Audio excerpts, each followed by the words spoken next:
எடுத்துக்கிட்டு சொந்தக்காரங்க வீட்டுக்கு போனோம்னா அடடே புது காரா இஎம்ஐயா ரெடி கேஷா அப்படின்னு கேட்பாங்க. இஎம்ஐன்னு சொன்னா ஓ கடனா அப்படிம்பாங்க.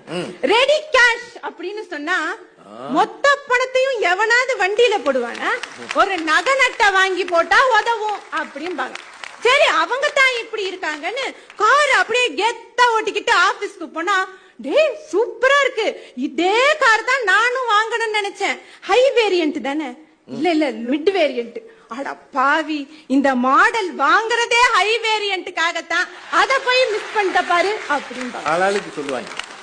சரின்னு வந்து வீட்டு வாசல்ல நிப்பாட்டுனா பக்கத்து வீட்டுக்காரங்க எட்டி பார்த்துட்டு பல பலன்னு கப்பல் மாதிரி இருக்கே புது காரான்னு கேட்பாங்க.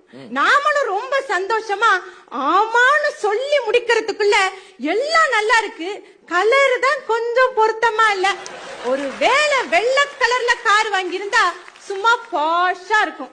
என் படத்துல வடிவேல் சொல்லுவாரு, சொத்துலயும் அடி வாங்கியாச்சு சேத்துலயும் அடி வாங்கி, அது மாதிரி நாங்க சொந்தக்காரங்கிட்டையும் அடி வாங்கியாச்சு பக்கத்து வீட்டுக்காரங்கிட்டையும் அடி வாங்கி.